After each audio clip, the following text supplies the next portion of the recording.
Merci, chers collègues. Pour le groupe socialiste et apparenté, la parole est à Madame Sophie Pantel.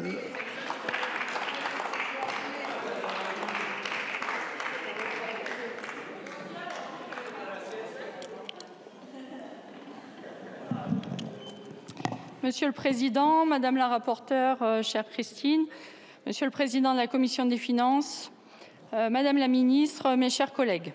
Pendant que nous vivons ici un temps inédit, la vie de nos concitoyens et concitoyennes continue et puis parfois, malheureusement, elle s'arrête. Lorsque la perte d'un être cher arrive, les conjoints, les enfants, frères et sœurs, neveux et nièces, familles, entourage veulent pouvoir vivre leur deuil avec le moins de considération matérielle possible, autant que peu, et pour pouvoir l'accepter et se reconstruire. Dans un tel contexte, être acculé par la banque de son proche, qui profite d'un vide juridique ou d'une opacité ou d'une position de force dans un moment de grande vulnérabilité pour capter des millions d'euros est intolérable. Un vivant peut fermer un compte par un simple courrier sur papier libre et surtout sans frais. Quelle est alors la logique de demander des frais parfois exorbitants aux héritiers? Certes, le propriétaire d'un compte décède, les banques engagent les opérations de gestion et tout travail mérite salaire. Et c'est pourquoi ce texte ne propose pas une gratuité absolue et ce texte est donc équilibré pour tenir compte du travail bancaire. Cependant, en l'absence de toute réglementation et d'encadrement, les frais bancaires liés à une succession sont librement déterminés par les banques elles-mêmes.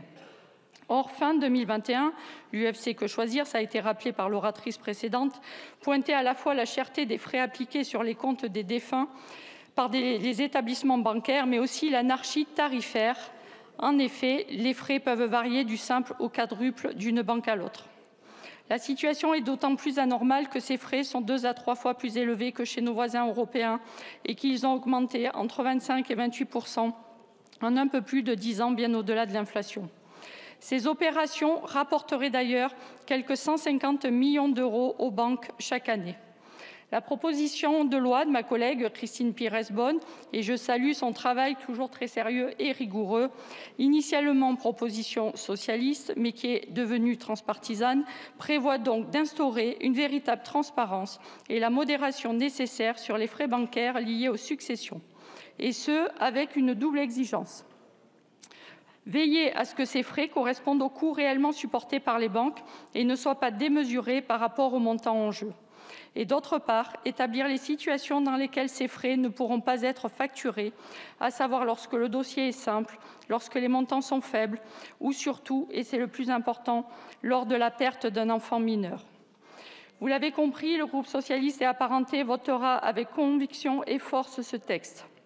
Nous espérons vivement que ce texte de justice sociale trouvera une belle unanimité au service des Françaises et des Français, car il s'agit d'une avancée importante pour toutes nos familles. Je vous remercie. Merci Madame Pantel. Pour le groupe de la droite.